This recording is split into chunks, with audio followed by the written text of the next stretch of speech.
confrontation between President Donald Trump and reporters highlights the persistent tensions between his administration and the press. The core of the conflict revolves around two key issues: Trump's rhetoric on hate speech and the transparency of his business ties. The press conference, held before his UK trip, served as a microcosm of the broader political climate. Critics argue that Trump's use of inflammatory language emboldens hate groups and normalizes bigotry. They point to specific instances where his words have been perceived as a validation of extremist views. In response, Trump and his supporters contend that the media intentionally misinterprets his statements to create a false narrative and discredit him. This is a classic example of the fake news argument that became a hallmark of his presidency. Simultaneously, questions about his international business dealings continue to fuel controversy. Journalists and political opponents raise concerns about potential conflicts of interest, arguing that his personal financial interests could influence his foreign policy decisions. The fact that he did not fully divest from his businesses while in office, as is customary for presidents, has been a major point of contention. Trump's defense is that his business and political roles are separate, and that any scrutiny is politically motivated.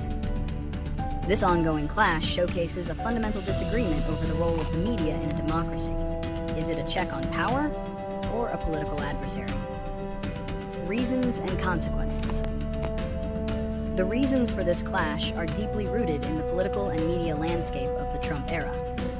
One primary reason is the erosion of trust between the presidency and the press. Trump's frequent attacks on journalists as enemies of the people created an environment of open hostility. This rhetoric normalized a confrontational approach, making productive dialogue almost impossible. A second reason is the polarization of the American public, where media outlets are often viewed through a partisan lens. Many of Trump's supporters share his distrust of mainstream media, reinforcing his narrative and making him less accountable to traditional journalistic inquiry. Finally, the nature of modern media, with its 24/7 news cycle and reliance on social media, amplifies these conflicts, turning every skirmish into a viral spectacle. The consequences of this dynamic are far-reaching. First, it undermines the public's faith in journalism as an independent and credible source of information. When a significant portion of the population believes the media is biased, it becomes difficult to have a shared understanding of reality. This, in turn, can harm a functioning democracy. Second, it hinders the ability of the public to hold leaders accountable.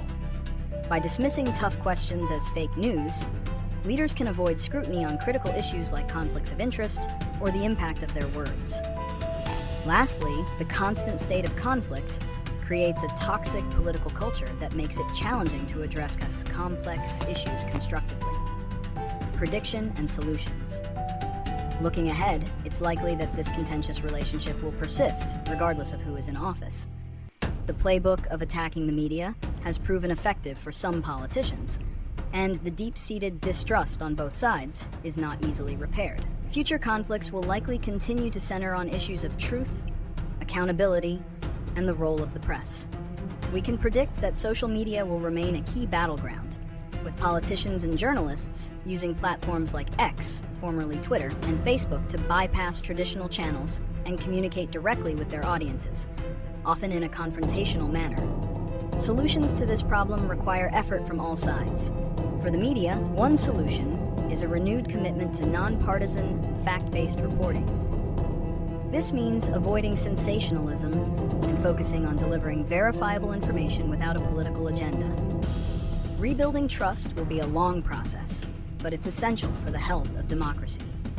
Another solution is for journalists to be more transparent about their own processes, explaining how they verify information and handle corrections. For politicians, a solution would be to re-engage with the press in a more respectful manner, even when faced with difficult questions. Finally, for the public, the solution lies in media literacy. Individuals need to be able to critically evaluate the information they consume, distinguish between opinion and fact, and seek out a variety of sources.